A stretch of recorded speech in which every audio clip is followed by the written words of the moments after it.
लेकिन पहले 2020 का जो क्षेत्र का वितरण किया गया पार्टियों में, वो गलत था। वो उस रूप में नहीं किया गया और उसका खामियाजा महागठबंधन के जो प्रमुख दल है उनको अभी समझ में आ रहा है कि हम उस समय में क्षेत्रों का वितरण गलत किए। जिसका जहां जनाधार था वहां नहीं दिया गया और जिसको जहां जनाधार नहीं था उसको वहां दिया गया। उसी का परिणाम है कि आज सिटिंग सीट भी छोड़ने के लिए कहा जा रहा है और उनको लग रहा है कि हमारा सिटिंग सीट है, लेकिन जनाधार तो महागठबंधन का होता है। किसी एक दल का क्या जनाधार है उसके हिसाब से क्षेत्र का वितरण होना चाहिए, जो इस बार वो प्रयास करना चाह रहे हैं, लेकिन 2020 का जो उनका वितरण है वो उनको कहीं ना कहीं बाधा पहुंचा रहा है महागठबंधन के प्रमुख दल को। नमस्कार, जनशक्ति डिजिटल में आपका बहुत बहुत स्वागत है। बिहार में चुनाव का बिगुल बज चुका है। अगले महीने 6 और 11 तारीख को मतदान होना है और 14 नवंबर को निर्णय हो जाएगा कि बिहार में किसकी सरकार बनेगी। आज इन्हीं सब मसलों पर बात करने के लिए हमारे साथ भारतीय कम्युनिस्ट पार्टी के बहुत ही वरिष्ठ नेता मिथिलेश झा जी हैं। मिथिलेश झा जी मधुबनी जिला से जिला सचिव भी हैं और राष्ट्रीय परिषद के सदस्य भी हैं। आपका बहुत बहुत स्वागत है जनशक्ति में। बहुत बहुत धन्यवाद आपको। चुनाव की शुरुआत हो गई है, नामांकन भी की प्रक्रिया 10 से शुरू हो गई है, लेकिन अब तक दोनों गठबंधनों की तरफ से नामांकन किसी बड़े नेता का नहीं हुआ है। महागठबंधन में अब तक सीट शेयरिंग बिल्कुल स्पष्ट नहीं होता नजर आ रहा है। अब तक कोई प्रेस कॉन्फ्रेंस, कोई वार्ता नहीं हो रही। कब तक ये सारा कुछ सामने आ जाएगा? देखिए, उसके बारे में तो मैं एनडीए और महागठबंधन दोनों दलों के नेतृत्वकारी जो साथी हैं उनका जो क्रियाकलाप है उससे हम लोग असंतुष्ट हैं। इसलिए कि नॉमिनेशन 10 से शुरू हो गया, अभी तक सिंबल किसी के अलॉट नहीं किया गया है और इससे आम लोगों में आक्रोश व्याप्त हो जाता है। इससे चुनावी प्रणाली पर थोड़ा प्रश्न चिन्ह लगता हुआ दिखता है कि ये चुनाव के प्रति लोगों की जो इच्छा होती है, मानसिकता होती है वोटरों का, मतदाताओं का, उसमें कहीं ना कहीं डाइवर्सन हो जाता है। इसीलिए ये तरीका ठीक नहीं है। इसको बहुत पहले ही, कम से कम 15 दिन पहले ही इसको अपने स्तर तक प्रसारित कर देना चाहिए। इसको इसी रूप में मुझे कहना है। तो इसके लिए आप लोगों ने महागठबंधन में या जो उसके प्रमुख घटक दल है उनके ऊपर उनसे बातचीत नहीं की कि ये सब कुछ थोड़ा पहले हो जाता तो अच्छा रहता? वार्ताओं का दौर लगभग 15 दिनों से जारी है और दिन में 2-2 बार वार्ताएं की जा रही है, लेकिन उसका कुछ रिजल्ट नहीं आ रहा है।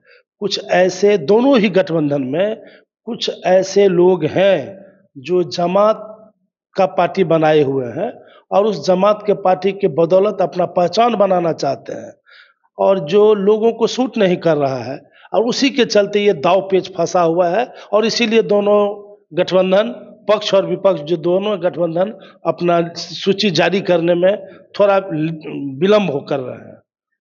महागठबंधन की तरफ से कब तक स्थिति बिल्कुल स्पष्ट, क्या कल परसों में हम उम्मीद करें? कल दोपहर तक ये स्पष्ट हो जाना चाहिए। प्रेस कॉन्फ्रेंस का टाइम कल सवेरे बन जाएगा और दोपहर तक 3, 4, 5 बजे के आसपास तक ये क्लियर हो जाना चाहिए। पहले फेज में जिन सीटों पे चुनाव होना है उनके उम्मीदवारों की घोषणा कल हो जाएगी। लगभग हो जाना चाहिए। दूसरे फेज का भी बहुत अंश तक वो क्लियर हो जाना चाहिए कल तक। उसके बाद सब अपने तैयारी में लग जाएंगे। आपकी पार्टी कितनी सीटों पे चुनाव लड़ेगी?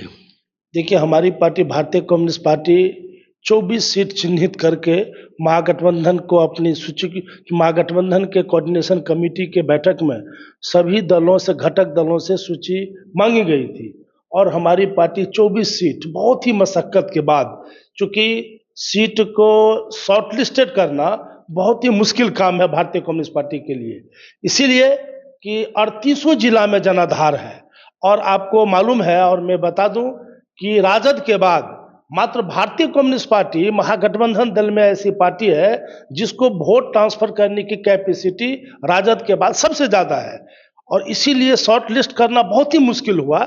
2 महीना तक हम लोग एक्सरसाइज करते रहे, 100-105 सीट को घटाते घटाते 60, 55, 50 और जब महागठबंधन के कोऑर्डिनेशन कमेटी में हम लोगों को ये कहा गया कि नहीं और उसको छोटा कीजिए, तो अल्टीमेटली बहुत कंजूसी करके समझिए 24 सीट पर जी, लेकिन 24 सीट के बाद ही हमारे कार्यकर्ताओं में आक्रोश व्याप्त है कि हमारा सीट छूट गया। परंपरागत सीट ऐसा भी हमारा सीट है जहां 5-5 बार, 6-6 बार हमारे प्रतिनिधि विधायक सांसद रह चुके हैं, लेकिन वो सीट हम 24 में नहीं दे पाए।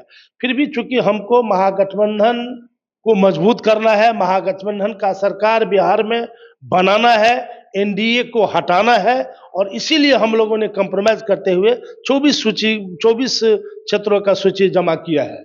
और अभी वार्ताओं के दौर के क्रम में उसको घटाने का जो सिलसिला चल रहा है, हम लोग आपस में भी, हमारी पार्टी का जो राज्य नेतृत्व, जो हमारी कमिटियां है, स्टेट काउंसिल का हो, कार्यकारिणी का हो, सचिव मंडल का हो, तीनों स्तर के कमेटी में बैठक करके उस पर भी मंथन किया जा रहा है कि अगर महागठबंधन को मजबूत करने के लिए हमें कुछ कुर्बानी भी देनी पड़ी 24 में से भी, तो हम लोग उसके लिए भी विचार करेंगे। लेकिन हम अपने पार्टी के कॉस्ट पे नहीं कर सकते हैं, ये भी हम लोगों के लिए बहुत ही चिंता का बात है। क्योंकि हमको संगठन चलाना है, हमको जात का या जमात का तो संगठन ये हमारा है नहीं, हमारा कार्यकर्ताओं का संगठन है। रैंक एंड फाइल जो हमारा है वो किसी भी बड़े लीडर से ज्यादा मजबूत होता है हमारा रैंक एंड फाइल, और उसके आक्रोश को हमको समेट के, चुनाव तो 1 महीना के बाद खत्म होगा, हमको संगठन के धार को मजबूत करना है। इसीलिए हम लोगों ने बहुत ही मशक्कत करते हुए उसको ठीक करने का प्रयास किया है। अब देखिए कल तक जो आ जाता है, हम लोग फिर भी 15 के आसपास पे आए हैं कि 12-15 के आसपास हमको सीट मिल जाए, और 1-2 आगे पीछे हो सकता है, लेकिन हम लोग फिर भी संतुष्ट तो नहीं होंगे, हमारे कार्यकर्ता भी संतुष्ट नहीं होंगे। लेकिन अब महागठबंधन का, मैंने पहले का धर्म का पालन करना है, तो जितना भी सेक्रीफाइस करना पड़े हम लोग करेंगे, लेकिन गठबंधन में रह के बीजेपी एनडीए को हराएंगे, ये संकल्प भारतीय कम्युनिस्ट पार्टी का है। और आपको याद दिला दें कि भारतीय कम्युनिस्ट पार्टी लगातार लगभग 2 वर्षों से अपने आंदोलन के तेवर के माध्यम से भाजपा भगाओ बिहार बचाओ का नारा देते हुए आज ये 2025 के चुनाव में एकदम संकल्पित है कि हम इस बार बिहार के गद्दी पर से उसको हटाएंगे। और ये कुर्बानी, ये सीटों का, क्षेत्रों का, ये जो हमारा छोड़ना सेक्रीफाइस है, उसी के मद्देनजर है, मैं ये कहना चाहता हूँ। आप सेक्रीफाइस भी करने के लिए तैयार हैं, आपने कहा 15-16 तक भी, तो क्या सीट चिन्हित हो गए हैं और आपको उम्मीद है कि 15-16 सीटें आपको मिलेंगी? जो मीडिया में खबरें आ रही है, जो कई सारी खबरें चल रही है कि आप पिछली दफा 6 सीटों पे आप चुनाव लड़े थे और इस बार भी आपको 6 ही सीट मिलने वाला है। जी नहीं, 6 सीट से बढ़ेगा। आज के अखबार में भी, प्रिंट मीडिया में भी आपने देखा होगा, या आप उसको देख लीजिएगा, उसमें 9 सीट के आसपास उनका रिपोर्ट है। लेकिन हम लोगों ने अभी भी कहा है कि हमको 12-15 के आसपास मिलना चाहिए। और मैंने आपको पहले ही कहा था, अगर 1-2 सीट आगे पीछे होता भी है तो हम लोग भागेंगे नहीं, दूसरे दलों की तरफ हम लोग भाग के नहीं जाएंगे। हमको रहना है, दबाव दे के, आग्रह करके, हमारा जो पुराना इतिहास है, हमारा क्षेत्र का है, हमारा सांगठनिक क्षमता जो है, उसको देखते हुए हम लोग अपना प्रस्ताव मजबूती से रख आए हैं और रखेंगे। और हमको उम्मीद है कि लगे 2 अंक में हमको मिलना चाहिए।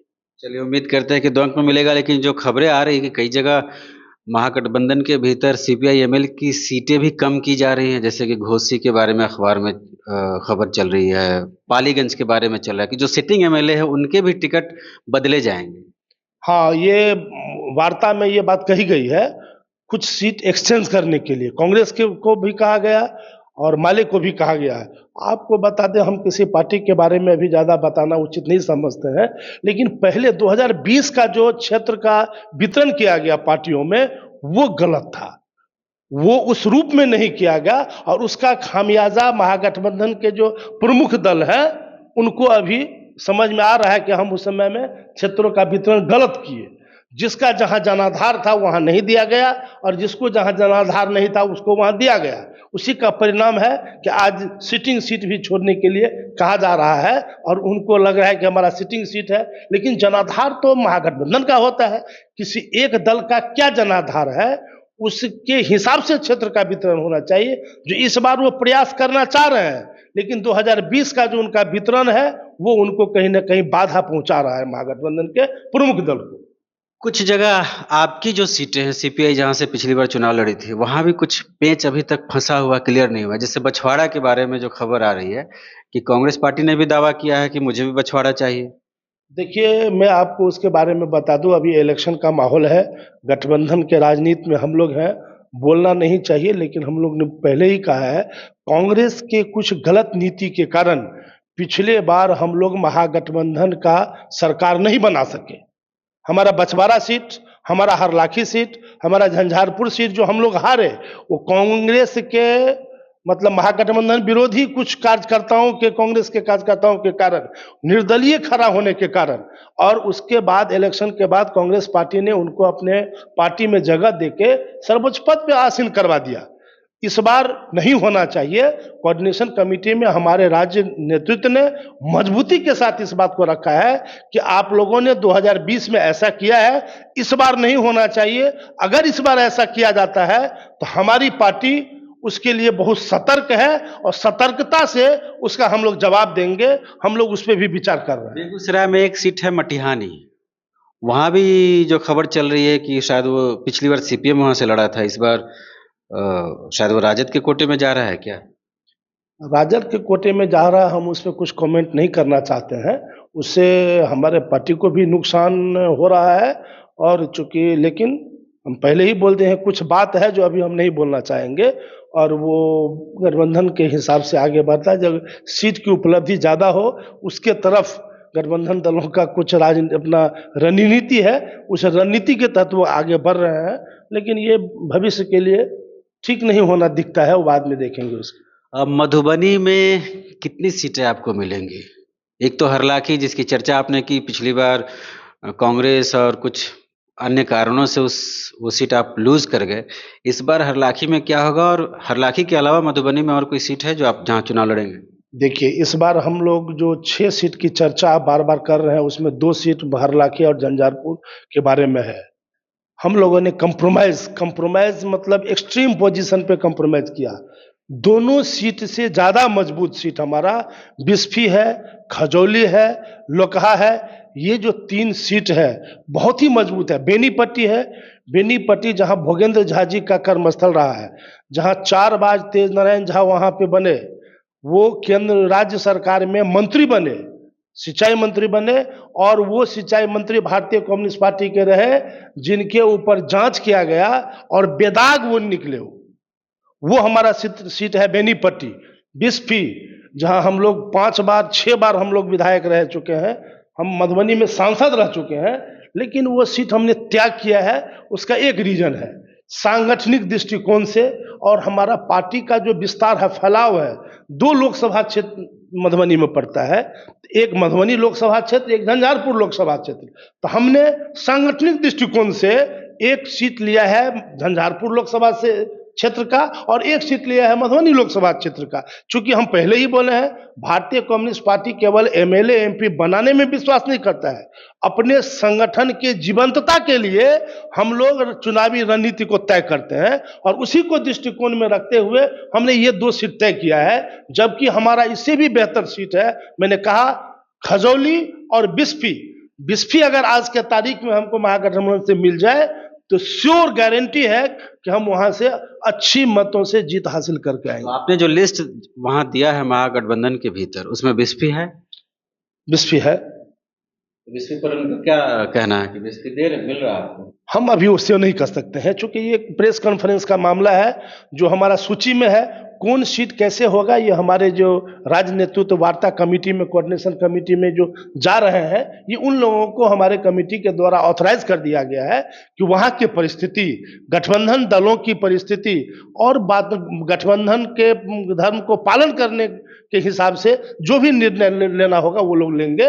इसीलिए हम लोग उन पर छोड़ दिए हैं। एक सीट है गोह विधानसभा, गोह पर भी आप चुनाव लड़ेंगे क्या? एकदम लड़ेंगे, और उसके साथ भी वही है, लेकिन गो तो राजद का सिटिंग सीट है, और हम लोग राजद के सिटिंग सीट पे कहीं भी टकराहट की स्थिति में जाना पसंद नहीं करेंगे, और उस पे हम लोग, लेकिन अगर हमको मिलता है गो सीट में, हमको है कि अगर वो, जैसे आपने बोला कि माले का भी और कांग्रेस का भी कुछ सिटिंग सीट छोड़ने के लिए एक्सचेंज करने की बात आ रही है, और उसी पॉलिसी के तहत मात्र एक सीट हमने गोह बोला है कि हमको एक्सचेंज कर दीजिए, और जो हमको बढ़ोतरी हो रहा है, 6 से ज़्यादा हम आगे जा रहे हैं, उसमें गोह हमको मिल जाए, ये हमारा प्राथमिकता में है। हमारा बांका मिल जाए, वो हमारा श्योर सीट है। और भी कुछ सीट है जिसका नाम हम चर्चा नहीं करना चाहते हैं, क्योंकि वो मिलेगा कि नहीं मिलेगा वो तो वहाँ होगा। इसीलिए बहुत सारे ऐसे ऐसे सीट हैं जो हम जीत सकते हैं 100%। हमारे वहाँ पे जो उम्मीदवार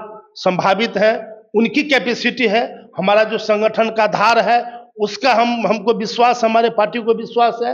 ये तमाम बातों को लेके हम लोगों को विश्वास है और हमने अभी कल बैठक करके ये समीक्षा किया है। तमाम सीटों पे भी हम छोटी कमेटी में चर्चा कर रहे हैं और उसके बारे में रणनीति बनाई जाएगी, ताकि कल प्रेस कॉन्फ्रेंस करके गठबंधन के सभी दलों का सीट का वितरण क्लियर हो जाए, उसके बाद फिर हम आगे की रणनीति बनाएंगे। चलिए, हम उम्मीद करते हैं कि अगले कल परसों में ये तमाम सीटों का बंटवारा हो जाए। इस बार के चुनाव में महागठबंधन के लिए और खासकर आपकी पार्टी के लिए क्या मुद्दे होने वाले हैं?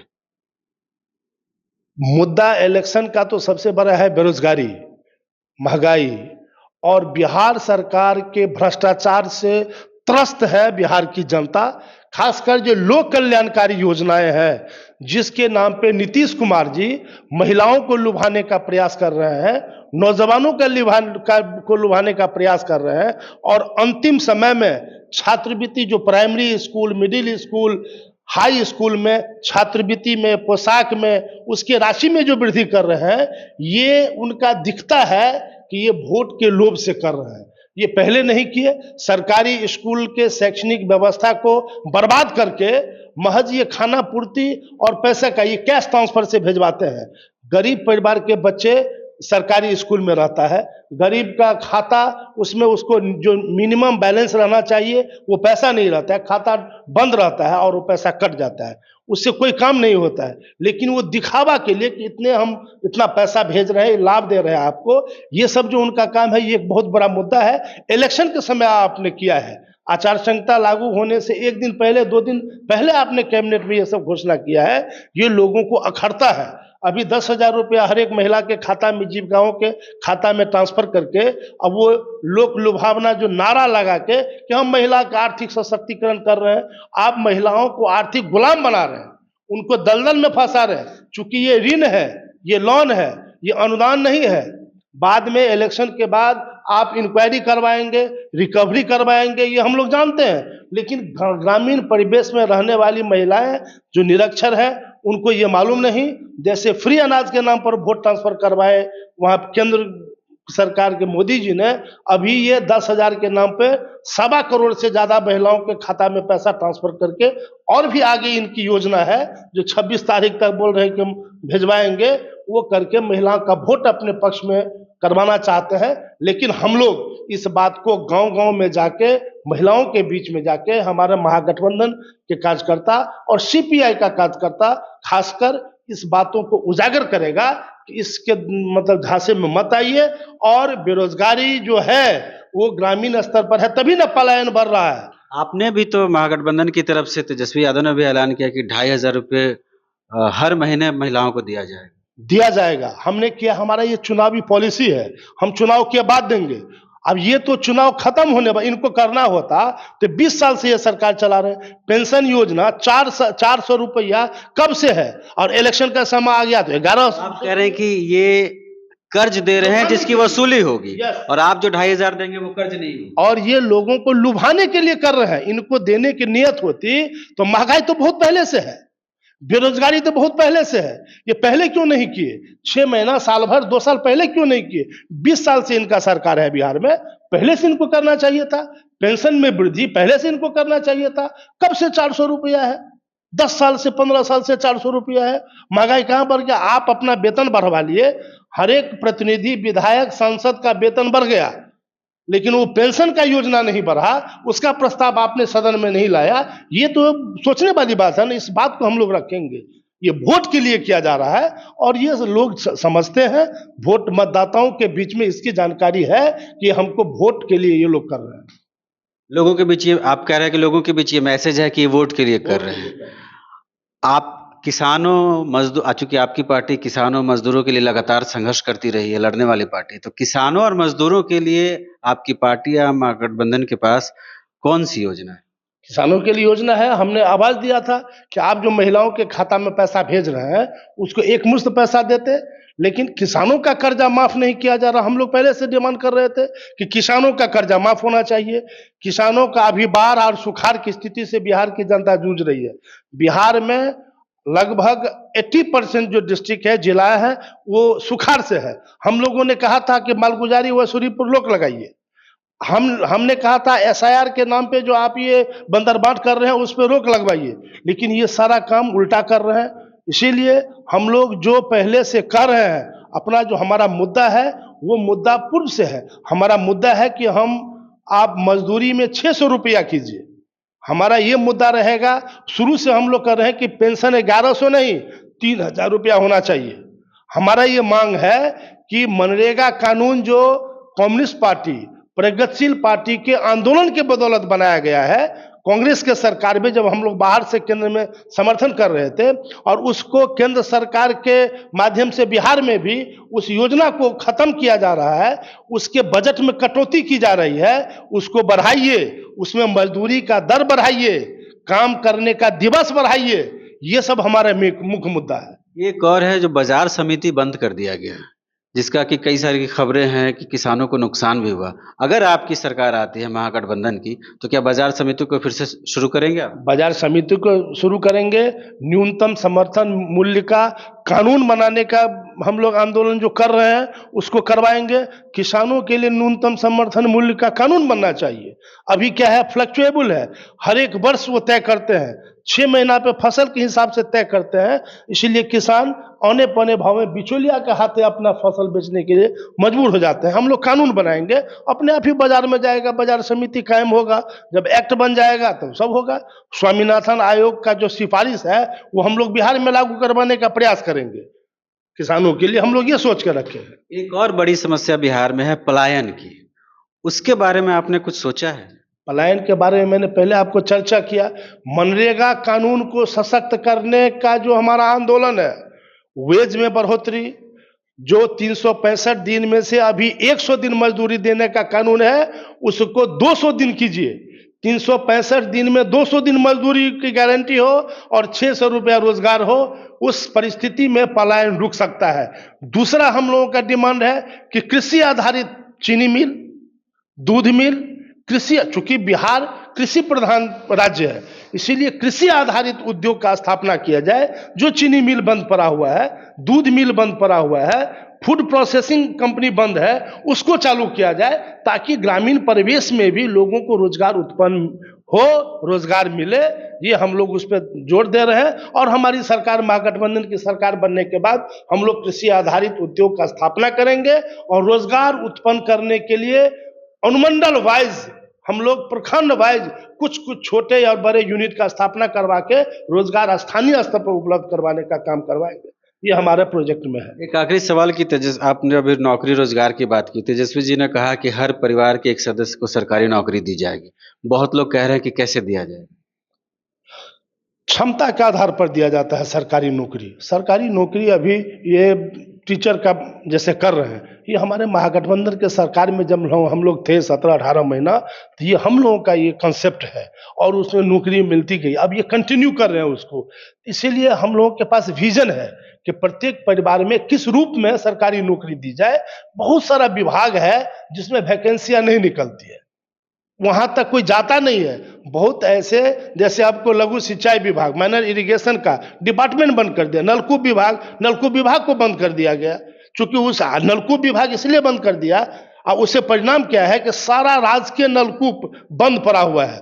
मैंने कहा सुखाड़ की स्थिति है, अगर वो राजकीय नलकूप चालू रहता तो किसानों के लिए आज ये सुखाड़ की परिस्थिति, ऊपर के बारिश पे निर्भर नहीं रहना पड़ता।